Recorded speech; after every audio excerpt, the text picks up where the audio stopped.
Bismillahirrahmanirrahim. Assalamualaikum warahmatullahi wabarakatuh.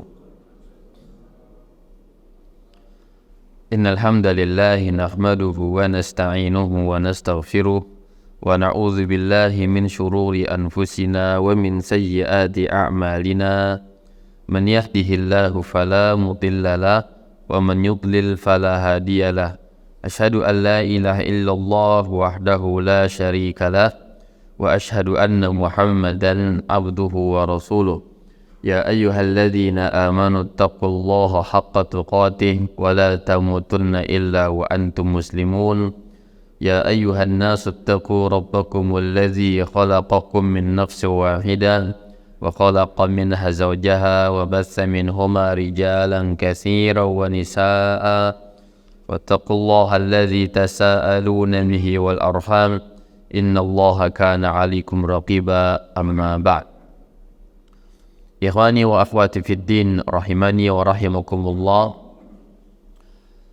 Alhamdulillah, kita bersyukur kepada Allah atas segala limpahan rahmat dan karunia yang Allah berikan, sehingga pada kesempatan pagi hari ini kembali kita bisa berkumpul dalam kajian membaca Al-Misbahul Munir fi Tahdhibi Tafsir Ibnu Katsir, kaitan dengan tafsir ringkasan tafsir Ibnu Katsir dalam judul Al-Misbah Al-Munir, yang kita berharap kepada Allah Azza wa Jal agar Allah memberikan kita pemahaman yang baik dan benar untuk bisa memahami Al-Quran, makna-makna dan tadabbur-tadabburnya, untuk kita bisa wujudkan dalam kehidupan kita sebagai muslim yang diberikan Al-Quran, lalu kita belajari dan kita hidup dengan ajaran Al-Quran tersebut. Salawat serta salam semoga selalu tercurahkan kepada junjungan kita Nabi besar Muhammadin sallallahu alaihi wasallam, kepada keluarga beliau, para sahabatnya, serta orang-orang yang senantiasa mempelajari dan beramal dengan ajaran Islam sampai akhir zaman. Dalam bahasan terakhir kita, isti'azah ya. Berarti pada kesempatan ini kita masuk ke dalam bahasan basmalah.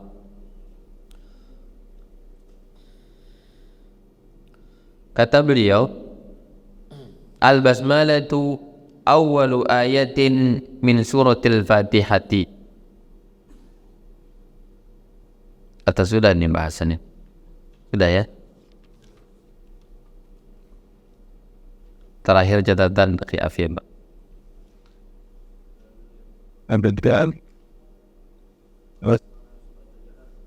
Jahar dan sir ya. Oke, baik.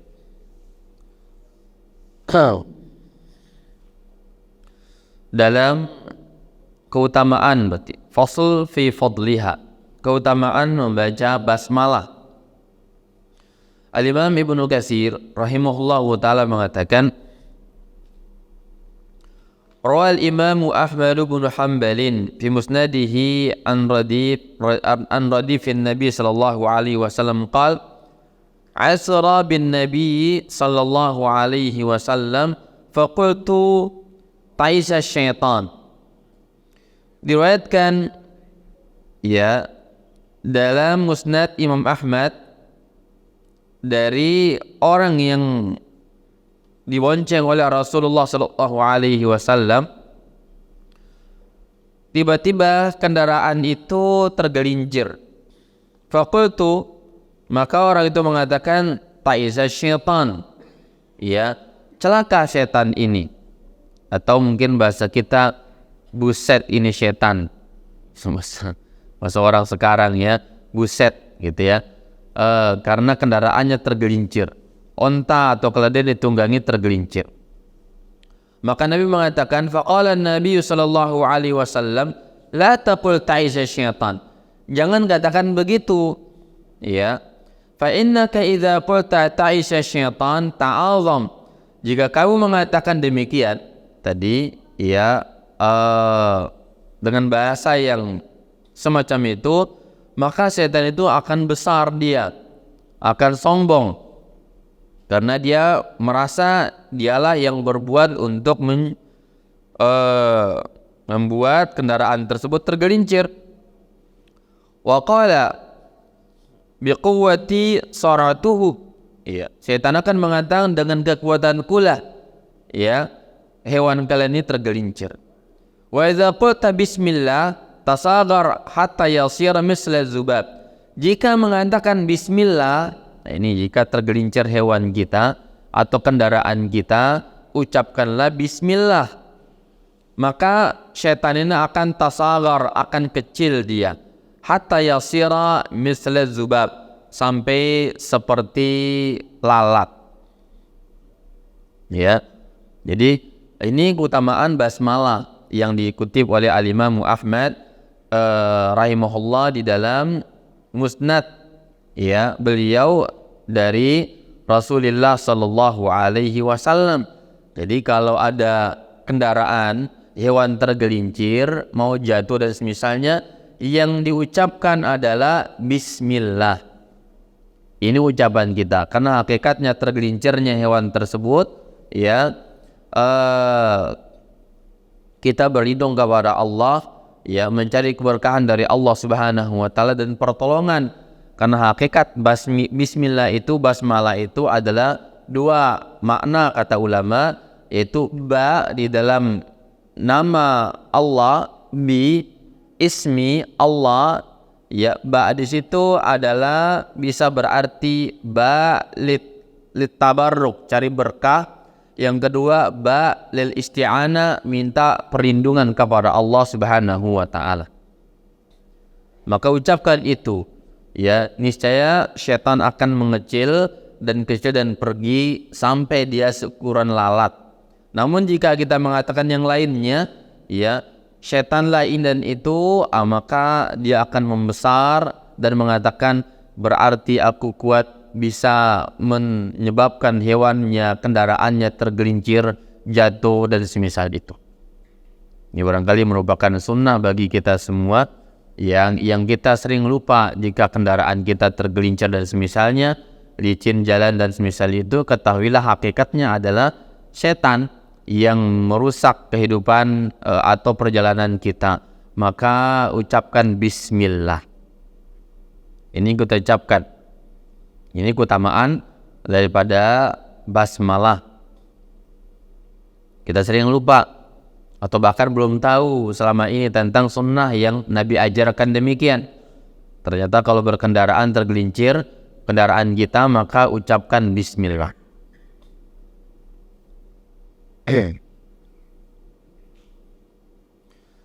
Karena jika diucapkan taisa syaitan, ya, taisa syaitan, ya, bangkrutnya syaitan, kita mengatakan bangkrut syaitan, ya, dia akan yata'azam, seperti rumah besarnya demikian, ya. Dalam hadis yang lain di situ disebutkan demikian. Maka dia membesar karena berarti manusia meyakini yang menyebabkan dia tergelincir itu adalah kekuatan setan itu, ya. Maka, ya, bukannya malah kita mencela, namun justru menambah kesombongan dan kekuatan bagi setan. Maka Al-Imam Ibnu Katsir mengatakan, fahadza min ta'siri barakati bismillah. Inilah pengaruh positif dari membaca bismillah. Setan itu akan mengecil dan pergi. Ya. Ini di antara keutamaannya. Kemudian juga kata beliau, walihada tustahabbu fi awwali kulli amalin wa qaulin. Oleh karena itu juga dianjurkan dibaca bismillah ini, kalimat yang sederhana, ya, bismillah. Apa susahnya, dan enggak panjang, ya, tidak ada kata-kata lain-lainnya, embel-embelnya tidak ada, sekedar mengucapkan bismillah. Masya Allah, setan bisa pergi dan semisal itu. Kata beliau, Imam Ibnu Katsir, oleh karena itu dengan keagungan basmalah ini dianjurkan untuk dibaca pada setiap awal perbuatan dan perkataan kita. Dianjurkan. Fatustahabu fi awalil khutbah. Dianjurkan di awal menyampaikan khutbah, menyampaikan nasihat, menyampaikan pidato awali dengan bismillah. Ini kata beliau demikian. Ya, lima jaa, berdasarkan apa yang datang dalam hadis, kata beliau. Wa tustahabbul basmalatu 'inda dukhulil khala', dianjurkan juga ketika masuk toilet mengucapkan basmalah. Jangan lupa bismillah lalu baca doa masuk toilet itu. Ya. Bismillah, Allahumma inni a'udzubika minal khubusi wal khaba'is. Tapi awali bacaan doa itu dengan basmalah. Dan bismillah, ya, cukup dengan membaca bismillah saja. Tasmiyah namanya bismillah. Tidak usah ditambah ar-Rahmanir Rahim dalam doa-doa semacam itu. Nanti akan ada keterangan tambahan kapan ada tambahan ar-Rahman ar-Rahim. Maka hukum asal tasmiyah itu yaitu membaca bismillah. Bismillah.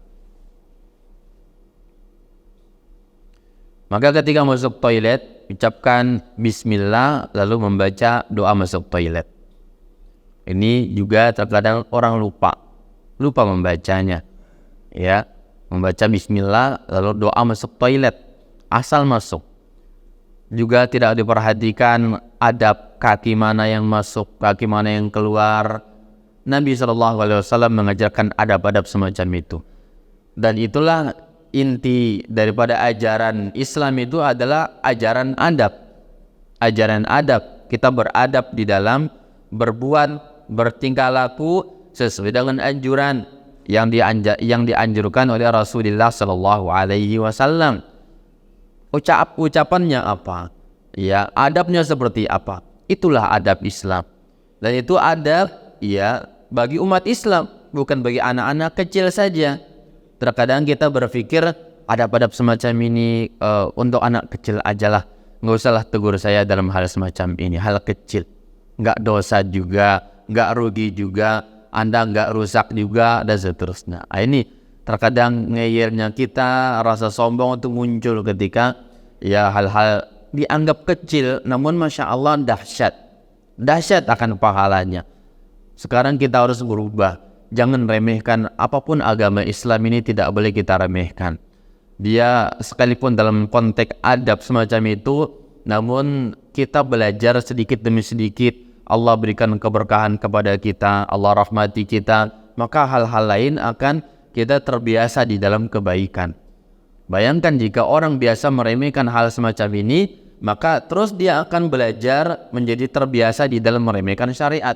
Sampai hal-hal yang besar, bahkan sampai kaitan dengan surga neraka, dia menjadi orang yang mengabaikan itu semuanya. Oleh karena itu kata ulama, faedah sedikit di sini, orang yang terbiasa sholat sendiri, orang yang terbiasa sholat wajib di rumah, kata ulama kita, akan mengantarkan dia meninggalkan sholat. Ya, akan mengantarkan dia lambat laun tidak sholat orang itu. Lama kelamaan demikian.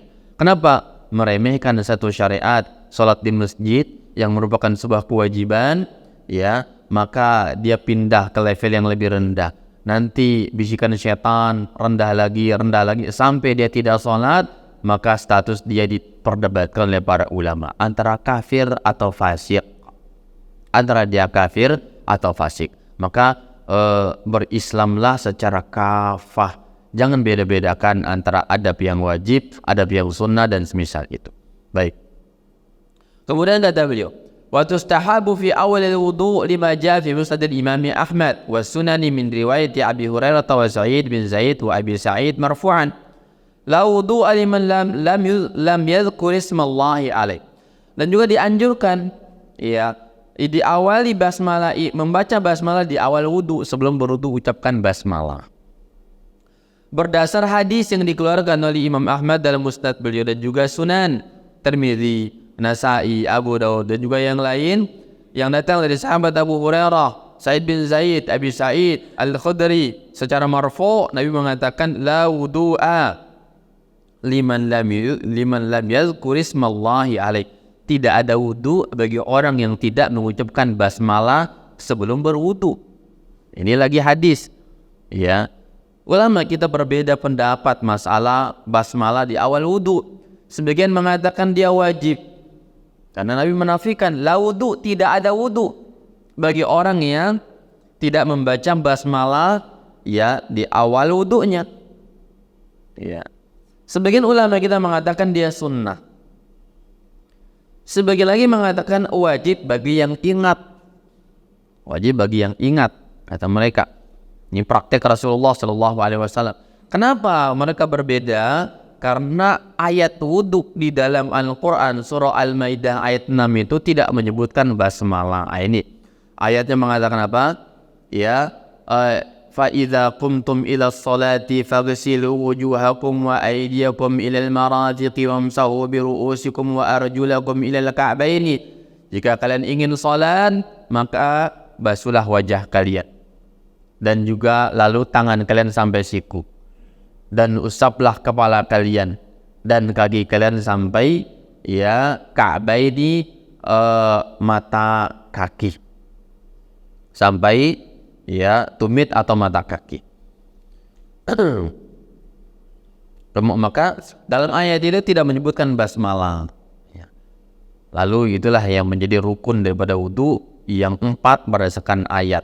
Namun basmalah sebagian dimasukkan dalam sunnahnya wudu, sebagian dimasukkan ke dalam wajibnya wudu, dan bahkan sebagian ulama kita mengatakan tidak usah mengucapkan basmalah karena hadis tentang basmalah ini kata mereka adalah hadis yang dhaif, lemah derajatnya. Yang tepat dia sahih, namun dia adalah termasuk wajibnya wudu, bukan sunnahnya, tapi wajibnya wudu. Karena Nabi mengatakan la wudu'a, tidak sah. Mungkin arti la wudu'a ini tidak sempurna. La nafi lil kamal, menafikan kesempurnaan. Maka mulai sekarang lagi kita benahi diri kita, berwudu jangan lupa basmalah. Berwudu jangan lupa basmalah.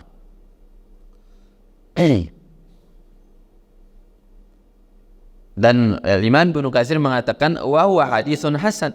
Hadis ini adalah derajatnya hasan dalam pandangan Al-Imam Ibnu Katsir rahimahullahu taala. Wa hakadha tustahabu indal akal, dan begitu juga dianjurkan ketika makan, memulai makan dianjurkan juga, sangat dianjurkan. Makan hendaklah membaca ya basmalah. Ini juga adab-adab yang sederhana, namun perhatikan banyak ya yang melalaikan adab ini. Dianggapnya bukan ibadah, bukan bagian dari rukun Islam, bukan bagian dari hal-hal yang besar, namun dia abaikan. Saya kira banyak sekali kaum muslimin yang kalau makan nggak baca basmalah, ini sering sekali. Bahkan ya jika kita lupa untuk membaca di awal, Nabi tegaskan kalau lupa di awal baca ketika ingat di tengah dengan menambah bismillahi awwalihi wa akhirihi. Saking pentingnya, jangan sampai lupa. Ya, nggak ada istilah sudah lupa, lupakan saja, nggak usah dibaca, tidak. Saking pentingnya basmalah ini, teringat di tengah makan, ya maka baca basmalah dengan menambah bismillahi awwalihi wa akhirihi. Ini hal penting. Ya, belajar Islam inilah inti ajaran Islam. Tidak ada yang repot-repot dan semisalnya. Kita belajar adab, praktekkan dalam kehidupan kita sambil menunggu ajal kita datang, menjadi muslim yang taat. Diperintahkan begini, ini adabnya, baca doanya, kita amalkan itu, itulah namanya muslim, ketundukan, kepatuhan, kesolehan, dan semisal itu. Orang terkadang menganggap Islam itu bahwa dia harus menjadi wali, Islam itu ketakwaan itu dia harus sakti, dia harus ini dan itu. Tidak ada. Islam itu adalah kita beramal dengan ajaran Islam. Itulah Islam. Makanya takwa yang sering disampaikan para khutbah mubalik itu, takwa itu apa? Beramal dengan perintah, menjauhi larangan. Simpel sekali. Perintahnya banyak. Di antara perintah-perintah syariat adalah semacam ini, mengucapkan basmalah setiap kita mau makan dan semisal itu. Di awal makan ya, bukan setiap kita menyuap makanan, di awal makan. Berdasarkan pada hadis ya, kata beliau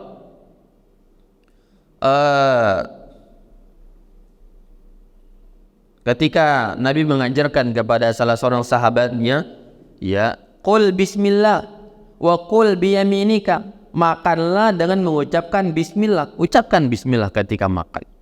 Nabi perintahkan, wa qul biyaminik, makan dengan tangan kanan.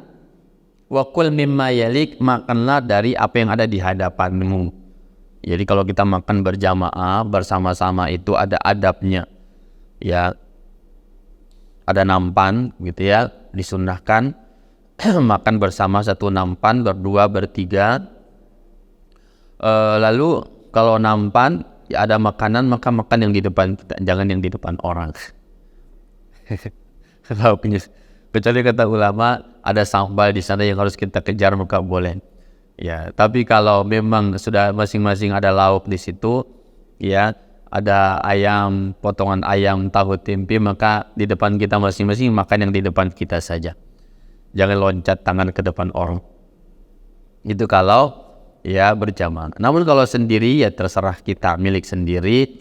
Ya, di situ ada ayam, ada ikan, ada tahu, tempe. Ya, pingin makan yang mungkin agak jauh, ya terserah karena milik kita sendiri.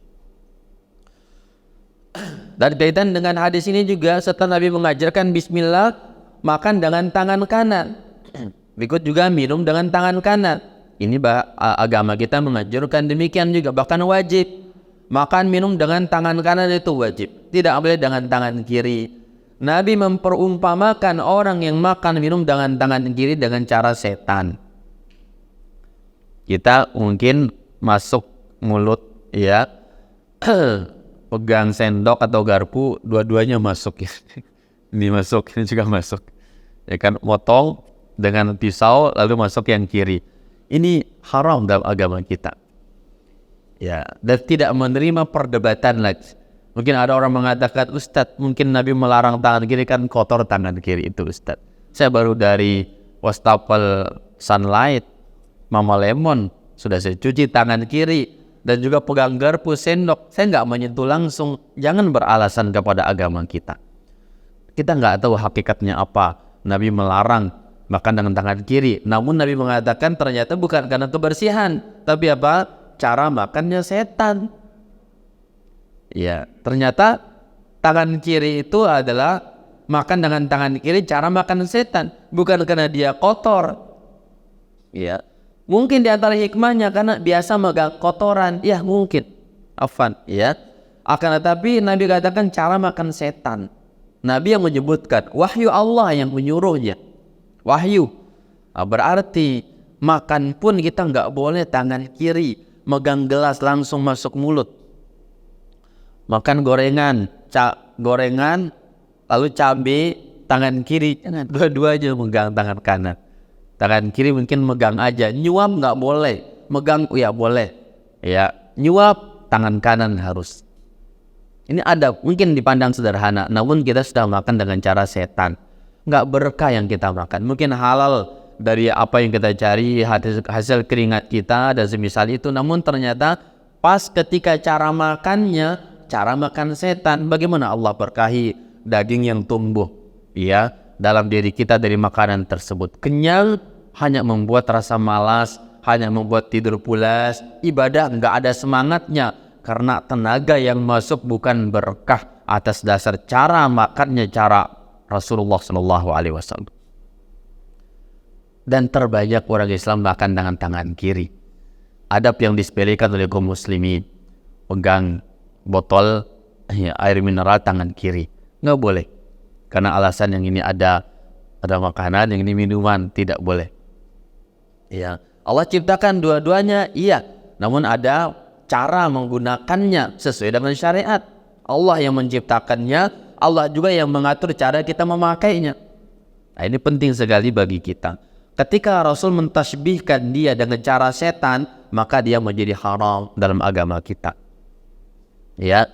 Ketika Rasulullah mentasbihkan perbuatan itu dengan cara, maaf, ada keledai, ada juga anjing, ada juga syaitan, ada juga ayam, ada juga anjing dan semisal itu, ya, maka menjadi hukumnya haram dalam agama kita. Nabi mengatakan orang yang kembali dari pemberiannya, maaf, seperti anjing yang kembali memakan muntahannya. Maka meminta kembali barang pemberian haram, karena Nabi mentasbihkan dengan apa? Seburuk-buruk hewan, yaitu anjing. Berilmu namun tidak diamalkan, Allah umpamakan seperti keledai. Keledai, ya, yang dalam pandangan sebagian ulama kita najis dia, dan juga dia haram dimakan. Keledai jinak, ya, haram dimakan, tidak halal. Beda dengan keledai liar, ya.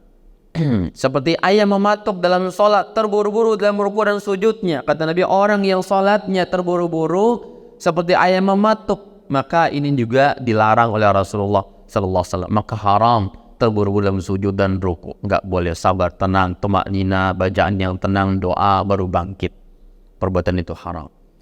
Bangkit dari rukuk dan sujud mendahului imam, kata Nabi apa? Ya, orang itu akan diubah kepalanya menjadi kepala keledai.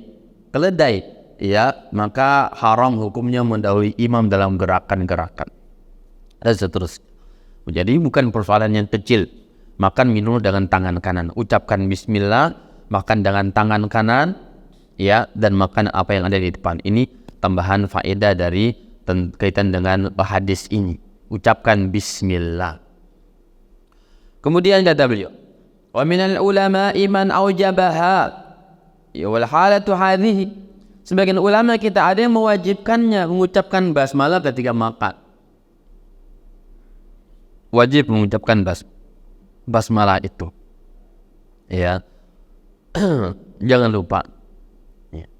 Kita terkadang kalau mengajarkan adab makan ini, kita arahkan kepada anak-anak kita, makan dengan tangan manis, ya nak, ya. Bismillah, tangan manis. Tapi ayahnya tangan kiri. Ayahnya tangan kiri, ya, demikian. Kemudian juga kata beliau, wa tustahabbu indal jima, juga dianjurkan ketika apa? Berhubungan intim suami istri. Ya, ucapkan bismillah.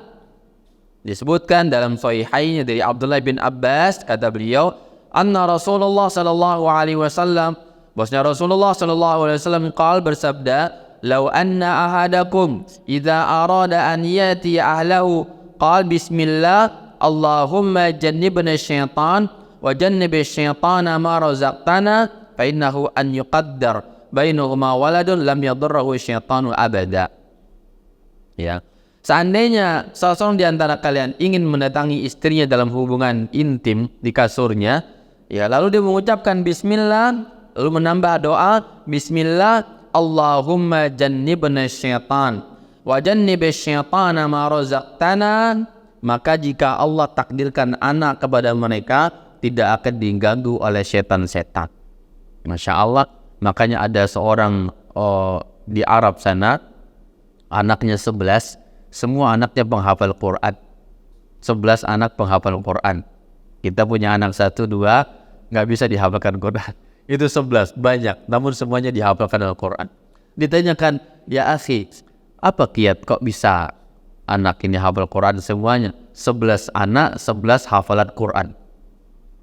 Kata dia, saya berusaha mengingat sabda Nabi ketika memulai hubungan intim dengan ibunya anak-anak ini, yaitu mengucapkan bismillah Allahumma jannibna syaitan wa jannibis syaitana ma razaqtana. Maka lahirlah anak-anak yang kalau belajar itu mudah menghafal.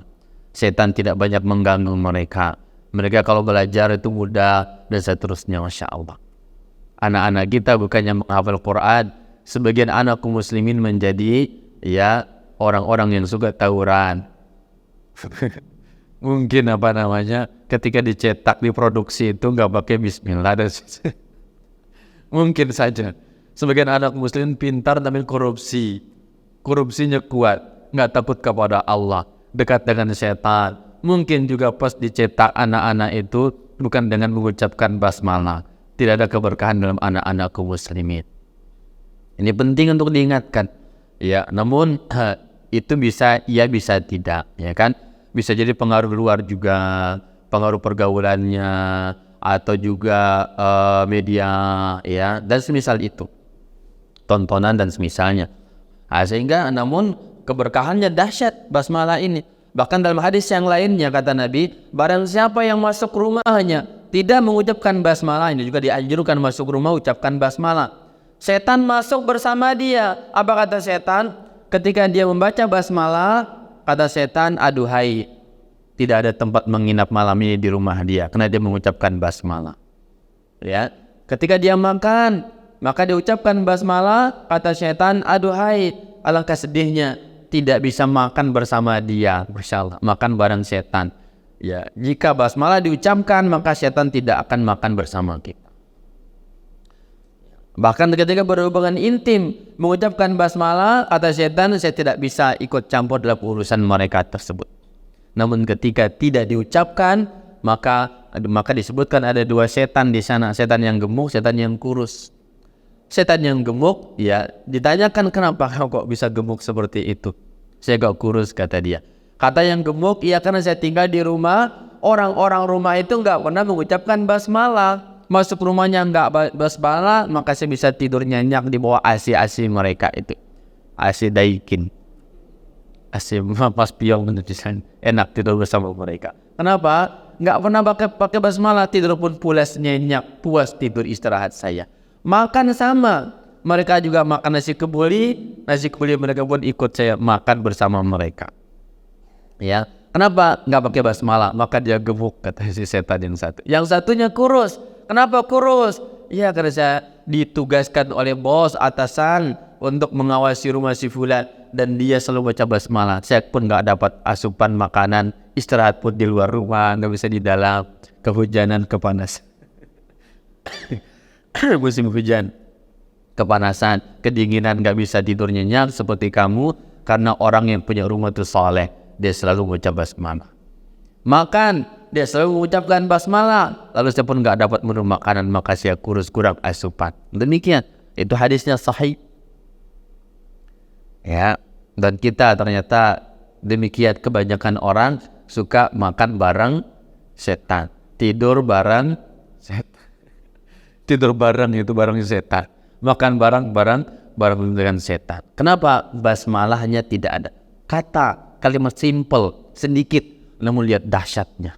Setan terusir dari rumah kita, makanan kita berkah dan semisal itu. Dan juga dianjurkan membaca basmalah ketika memakai dan melepaskan pakaian. Lihat, Masya Allah, ucapkan basmalah, ya, ketika memakai melepaskan pakaian.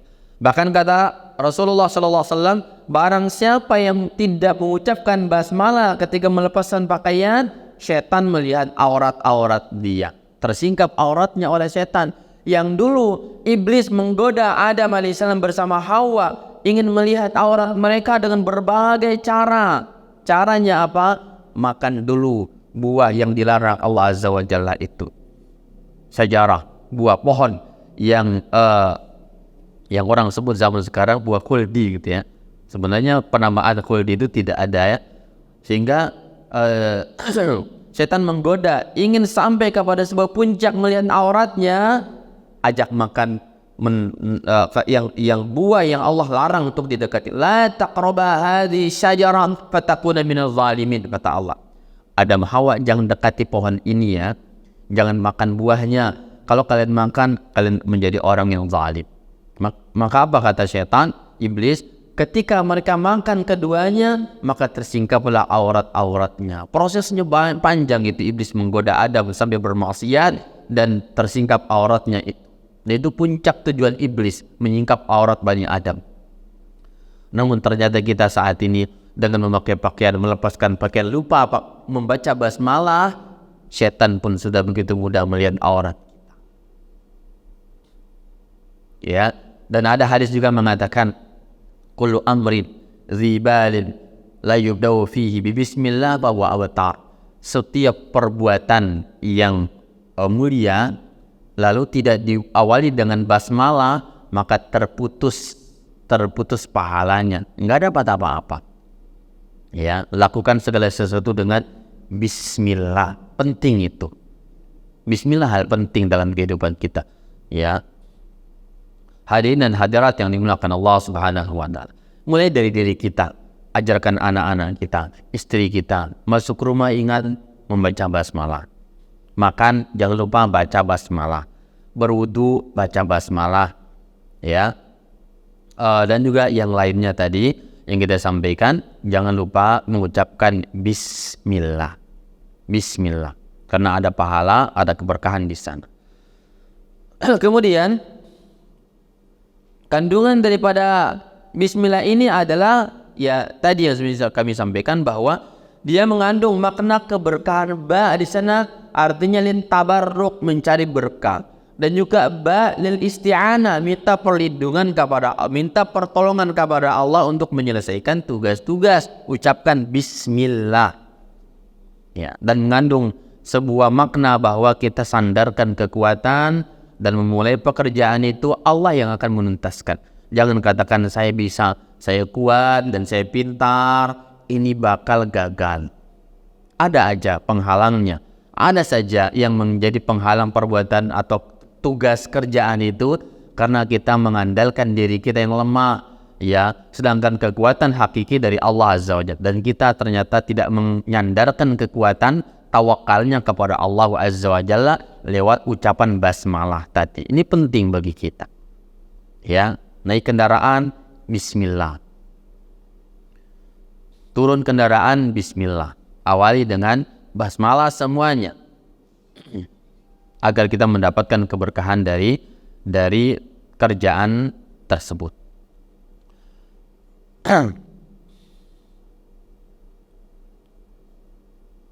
Kemudian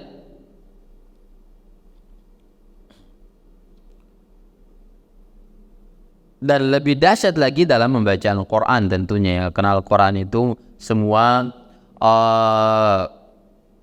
isinya atau surah-surah itu diawali dengan basmalah, kecuali surah Taubah, ya, atau surah Baro'ah, ya, tidak diawali dengan basmalah. Yang lain semuanya basmalah, ya. Dan juga di dalam sholat pernah kita singgung bahwa di dalam sholat itu dalam sebagian mazhab ulama kita dianjurkan membaca basmalah pada setiap membaca surah, ya. Al-Fatihahnya bismillah dijaharkan. Surah yang lainnya juga dianjurkan jika di awal surah membaca basmalah dalam pandangan sebagian ulama kita. Saking dahsyatnya keutamaannya. Sebagian mengatakan jika memang sudah di awal membaca basmalah maka surah berikutnya tidak usah baca basmalah karena dia satu kesatuan dalam satu bacaan, kata mereka. Hadirin hadirat yang dimuliakan Allah Subhanahu wa taala. Kemudian Al-Imam Ibnu Katsir pindah ke dalam bahasan berikutnya. Makna lafz al-jalalah, makna lafaz jalalah Allah dalam bismillah. Allah di sana ada lafaz Allah, ya. Dan sebelumnya juga kata bismillah itu tidak boleh ditaruh sembarang tempat atau ditulis di sembarang tempat, ya. Ulama kita memberikan nasihat arahan bismillah tidak usah dicatat, ya, ditulis di pakaian-pakaian kita.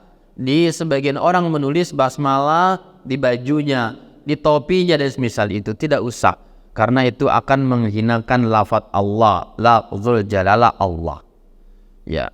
Tidak usah untuk ditempel-tempel, kata mereka, karena itu akan menghinakan di pakaian atau bahkan di kendaraan misalkan, tidak usah, kata mereka tersebut, ya, karena akan menjadi barang yang dihinakan nanti lafzul jalalah Allah Azza wa Jalla, ya. Jadi kita dianjurkan untuk menghindari hal semacam itu.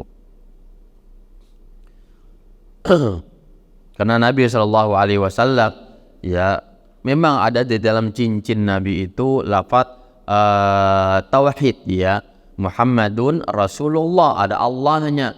Maka beliau ketika masuk toilet dilepaskan cincin itu, ketika mandi lepaskan cincin tersebut dan semisal, ya. Kalau pakaian kan kena cuci, tercampurlah dia dengan yang lainnya dalam kotoran dan semisal itu, noda-noda yang ada tercampur lafaz Allah di sana, ya. Demikian. Maka yang terbaik yang hindari untuk menempelkan lafzul jalalah Allah, ya, di baju dan semisal itu. Dan sebagian orang bahkan disalahgunakan itu menjadi jimat-jimat. Bismillah, kemudian dituliskan di sebuah kertas, dijahit, lalu diikatkan di perut bayi dan misalnya baru lahir dalam rangka tolak bala, kata mereka. Nggak bisa. Jimat tidak boleh. Diharamkan dalam agama kita menjadikan Al-Quran sebagai jimat. Tidak dibolehkan. Walaupun ayat Al-Quran atau lafzul jalalah Allah tidak dibenarkan itu. Kemudian ya, makna kata Allah. Al-Imam Ibnu Katsir mengatakan Allah, lafzul jalalah Allah ini alamun ala Rabbi tabaraka wa ta'ala. Dia adalah tanda, ya, nama bagi Ar-Rabb tabaraka wa ta'ala yang maha mulia dan maha tinggi. Yuqalu innahul ismul a'zam. Ya. Dikatakan bahwa lafaz jalalah Allah ini adalah nama Allah yang paling besar, yang paling dahsyat. Li'annahu yusafu bi jami'is sifat. Karena lafaz jalalah Allah ini ya diikuti oleh semua sifat Allah. Semua sifat Allah mengikuti lafaz Allah. Contoh misalkan dalam firman Allah Azza wa Jalla, huwallahu huwallahu alladzi la ilaha illahu. Dialah Allah yang sifatnya tidak ada ilah yang hak diibadahi kecuali Dia. Alimul ghaibi wasyahada, yang Allah maha mengetahui perkara gaib dan yang terang-terangan. Huwar Rahmanur Rahim. Dialah Allah yang zatnya, sifatnya pengasih lagi penyayang. Huwallahu alladzi la ilaha illahu al-malikul quddus as-salamul mu'minul muhaiminul azizul jabbarul mutakabbir, dan seterusnya ayat itu. Dan awalnya adalah Allah, lalu diikuti oleh sifatnya la ilaha illahu alim al-ghaibi wasyahada ar-Rahman ar-Rahim as-salam al-quddus al-malikul quddus as-salam al-mu'min al-muhaimin al-aziz al-jabbar al-mutakabbir, dan seterusnya sifat. Awalnya sifat Allah. Maka kata beliau dia adalah tanda bagi Allah Azza wa Jalla, bagi Rabb semesta alam ini, dan dia disifatkan dengan semua sifat, akan diikuti oleh semua sifat yang datang setelahnya. Kemudian kata beliau juga fi sahihaini an Abi Hurairah anna Rasulullah sallallahu alaihi wasallam qala, di dalam sahihaini ya Bukhari Muslim, yang datang dari sahabat Abu Hurairah bahwasanya Rasulullah sallallahu alaihi wasallam bersabda, inna lillahi tis'atan wa tis'ina isman. Allah memiliki 99 nama, 100 kurang 1 kecuali 1. Man ahsaha dakhala jannah. Siapa yang menjaganya, ahsa itu bukan hanya sekedar menghafal, menjaganya, hafal berikut mengamalkan konsekuensinya. Ya, apa kata Nabi? Dakhala jannah, dia pasti masuk surga. Jadi Nabi menyebutkan apa? Ya, inna lillahi, Allah punya nama tis'atan wa tis'ina isman. Jadi nama pertama adalah Allah, sebuah nama bagi Allah, nama utama, lalu akan datang nama-nama yang lainnya sebanyak 99 nama. Ya, nama Allah yang lainnya 99. Namun yang menjadi syahid, kata Imam Ibnu Katsir, bahwa lafaz Allah itu akan disifati, dinamai dengan nama-nama yang lainnya mengikuti Allah. Ar-Rahman, Ar-Rahim, Al-Aziz, Al-Jabbar, At-Tawwab, Ar-Razzaq, dan seterusnya. Itu nama-nama yang datang setelah nama Allah Azza wa Jalla. Maka dia nama utama, nama pokok bagi Rabbul Alamin, yaitu Allah Azza wa Jalla.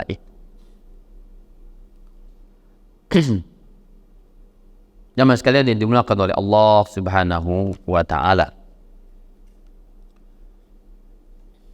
pembahasan yang berikutnya tentang tafsir Ar-Rahman Ar-Rahim dan juga Alhamd dan juga yang lainnya barangkali kita sampaikan pada pertemuan berikutnya insyaallah. Jika ada pertanyaan dari jamaah sampai di sini kajian penyampaiannya, jika ada pertanyaan silakan untuk ditanya. Nah, wallahu taala a'lam bishawab. Ya, silakan. Waalaikumsalam warahmatullahi wabarakatuh. Yang berdasarkan nyalaman signifikan sekali instingnya. Apa saja kapal kami tempat nama benar sepeda the morning walks. Notes kami yang kedua dalam jangkaan mustahil kedua ini karena mereka teman tapi selalu wanam dekat opos mungkin disederhkan beliau mengenal sempurna. Kalau bisa mustahil mereka sendirian dan jangan nalaskan pengabdian langsung. Tapi ini mohon saya tidak mampu ya pasti tidak melanggar greatness tonight. The enrollment sound about Ya. Assalamualaikum warahmatullahi wabarakatuh. Baik, soal pertama tadi apa? Membaca basmalah di awal sholat ya, Pak. Jadi sebelum sholat ya, sebelum takbir membaca basmalah gitu ya. Baik, karena kaitan dengan ibadah mahdhah, ibadah murni, maka Nabi praktekkan kepada kita. Ya, para sahabat melihat Nabi sholat, Nabi mengatakan, "Shallu kama ra'aitumuni usolli."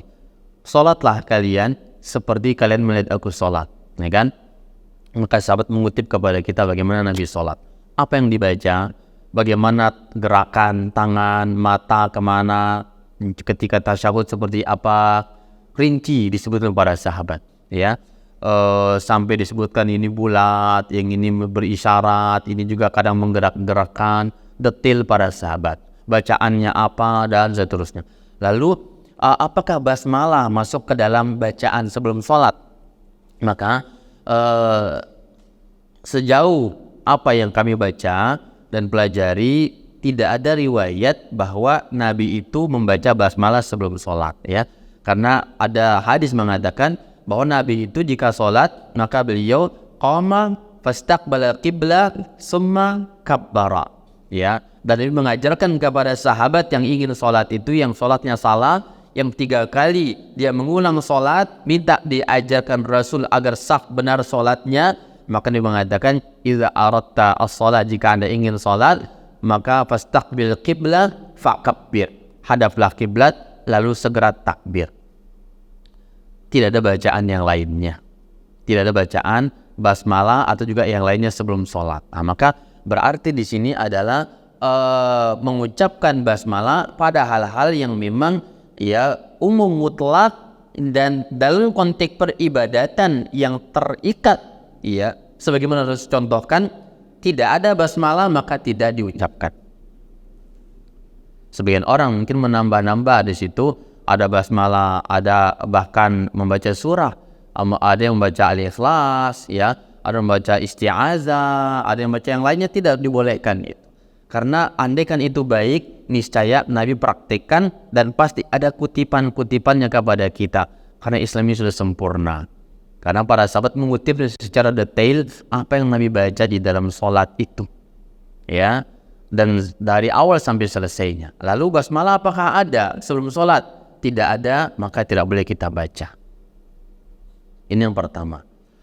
Yang kedua, ya, Al-Imam Ibnu Hajar, pernah saya kutipkan bahwa Al-Imam Ibnu Hajar Al-Asqalani di dalam Fathul Barinya, sebagaimana dikutipkan oleh Syekh Al-Imam Ali Bassam di dalam Tawdihul Ahkam, mengutip tentang bagaimana standar Nabi membaca dalam sholat, ruku dan sujudnya. Kata beliau, Nabi itu ya kurang lebih panjangnya, ini takaran ulama ya, karena banyaknya hadis yang membahas masalah bacaan sholat ini, maka kata beliau kesimpulannya, jika dikaji, maka bacaan itu panjangnya kurang lebih 10 kali membaca Subhana Rabbil A'la, dibaca 10 kali ya.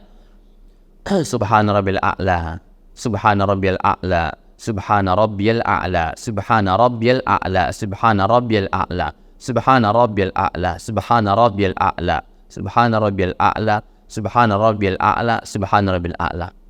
Hampir seukuran sama dengan bacaan Al-Fatihah dalam berdiri. Itu yang seharusnya sebenarnya. Yang seharusnya kita praktikkan dalam hidup kita, yaitu agar kita bisa meresapi dan lebih tenang dan nyaman. Kenyamanan ketika kita berlama-lama sedikit dalam sholat dan kita bisa merenungi dan menghayati apa yang kita baca. Ya, persoalannya sekarang Ustadz, hampir nggak ada masjid yang mempraktekkan itu. Rata-rata 1 kali bacaan. Bahkan sampai makmum pun belum turun untuk membaca, imam itu sudah bangkit kembali. Ya, saking cepatnya dan super kilatnya ibadah kita itu. Maka yang menjadi persoalan adalah kesalahan kita. Sebagian orang kalau lama, terkadang makmum yang protes, bukan imam yang salah. Makmum mulai batuk-batuk ketika imamnya kelamaan, mulai muncul batuk. Kenapa kok tiba-tiba batuk, sebelum sholat nggak batuk? Ya, apakah keselak atau memang isyarat teguran lampu kuning kepada imam agar tidak berlama-lama dalam sujud dan rukuknya gitu ya. Atau semisal itu. Yang jelas sekarang ini kita sepakat, imam dan makmum terkadang sepakat kita seakan-akan kita lupa sunnah Nabi SAW dalam sholat. Ibadah yang tujuan ibadah sholat yang paling dahsyat pun kita tawar-tawar lagi. Bahkan Nabi belum mengatakan Allah menjadikan kebahagiaan, ketenangan itu dalam sholat, bukan di dalam keliling, di dalam ini dan itu. Kebahagiaan itu di dalam sholat, kata Rasulullah SAW. Jadi kita sholat tidak menjadi ketenangan, kebahagiaan. Kita harus cari lagi momentum kebahagiaan yang lainnya. Harus healing ke puncak gunung, ke lereng gunung, ke luar negeri dan semisalnya. Sebenarnya healing yang hakiki di dalam sholat, dalam rukuk dan sujud itu. Karena Nabi mengatakan ju'ilat salati wa ja'ala Allahu wa ju'ilat qurratu 'aini fi shalat, dan Allah menjadikan ketenangan batin, kebahagiaan diriku adalah di dalam salatku. Itu jadi ini PR kita ini semuanya. PR bagi kita muslim ya, siapapun itu, mari belajar mendekat sedikit demi sedikit kepada ajaran Rasulullah SAW. Bahkan disebutkan ruku sujud Nabi itu hampir sama dengan berdirinya. Masya Allah. Kalau Nabi itu sholatnya baca Al-Baqarah dalam berdiri, berarti ruku sujud itu kurang lebih Al-Baqarah juga panjangnya. Nanti jadi praktekkan di sini. Imam disampaikan agar sesekali kalau ruku sujud baca sepanjang. Sekira hari itu juga akan dilayakkan protes keras oleh makmum ini. Surat protes sampai ke Mahkamah Agung. Karena ini keterlaluan gitu. Sebenarnya tidak. Ayo belajar semua kita. Kita sadari. Saya terkadang lupa, lalai. Alasan macam-macam. Dunia lah, janjilah, kerjaan lah, ini itulah. Padahal semuanya kita yang memanage semuanya. Kerjaan kita. Perusahaan kita. Tapi kita lah yang terkadang kurang mendapatkan hikmah dan kepedulian kepada agama kita. Ini PR bagi kita. Ya, semoga nanti ada dan kita mulai hal-hal semacam itu untuk kita benahi ibadah kita, dan semoga Allah lebih memberikan keberkahan dan kenikmatan kepada kita lewat sholat-sholat kita semacam itu. Ini menjadi PR kita semua tentang hal semacam itu. Jadi lama-lamalah di dalam sujud dan ruku. Ada doa-doa. Bahkan Nabi mengatakan kondisi terdekat Allah dengan hamba kondisi dia sujud. Maka perbanyak doa di sana. Dan lamanya ruku dan sujud itu adalah penggugur dosa juga. Dosa kita gugur dalam lama ruku dan sujud kita. Lama berdiri adalah penggugur dosa dan mengganti pedihnya akhirat padang mahsyar itu. Ya, dan semisal itu. Jadi penuh hikmah di dalam sholat, dalam ibadah, kesehatannya jelas, ditinjau dari sisi kesehatannya juga bagus ya. Ketakwaan juga akan dapat, dan juga pahala besar di dalam sholat itu. Maka mungkin dipraktikkan jika sendiri, Jadi sholat sendiri coba dipraktikkan itu. Baca yang panjang, rukuknya panjang, sujud panjang. Memang kalau berjamaah banyak kepentingan, banyak kebutuhan. Nabi mengatakan jika Anda jadi imam maka ringankan, ya, bacalah yang ringan, yang pendek karena di sana ada orang tua yang sakit, ada yang punya kebutuhan, punya janji dan semisal itu. Maka Ibnu Hajar mengatakan mungkin saja dimaksud itu 10 itu jika sholat sendiri. Maka tidak ada halangan jika memang berjamaah itu nggak dapat, maka bacalah untuk diri kita sendiri di dalam sholat sendiri kita, dalam tahajud kita, dalam duha kita, dalam witir kita, dan juga di dalam rawatib dan juga yang lainnya. Wallahu ta'ala alam bisawab. Demikian ya Bapak ya. Baik. Cukup sekira sampai di sini kajian kita, semoga bermanfaat kepada semuanya. Wallahu ta'ala alam bisawab. Kita belajar sedikit demi sedikit mengisi sisa-sisa umur kita dalam ketakwaan, dalam ibadah kepada Allah Azza wa Jalla, dan semoga Allah perbaiki sisa umur kita dan kita berusaha sekarang menjadi hamba yang menuju ketakwaan dan terus belajar takwa dan kesalehan kepada Allah Azza wa Jalla. Wallahu ta'ala a'lam bishawab. Dan jangan lupa beberapa hari ke depan kita akan bertemu bulan Dzulhijjah, bulan yang agung, bulan yang mulia. Nabi katakan bahwa perbanyak tahlil, takbir, tahmid mulai tanggal 1 sampai tanggal 10 Dzulhijjah itu. Nabi anjurkan perbanyak itu. Takbir, tahlil, tahmid yang mutlak. Dimanapun berada, kendaraannya, pekerjaannya, di rumahnya, di tempat tidurnya. Jangan lupa memperbanyak itu karena besar keutamaannya. Kata Nabi, tidak ada amalan yang paling mencintai Allah ya, pada semua hari kecuali pada hari-hari 10 Dzulhijjah. Di antaranya berzikir kepada Allah, bertasbih, bertahlil, mengucapkan la ilaha illallah diulang-ulang. Itu besar keutamaannya karena Nabi menyampaikan dia adalah bulan yang mulia. Semoga Allah mudahkan kita menjadi hamba yang bisa beramal sesuai dengan apa yang dikehendaki Allah dan Rasulnya Sallallahu Alaihi Wasallam. Ini yang dapat disampaikan, semoga bermanfaat. Wallahu ta'ala a'lam bishawab. Subhanaka wa bihamdika asyhadu an la ilaha illa anta astaghfiruka wa atubu ilaik. Assalamualaikum warahmatullahi wabarakatuh.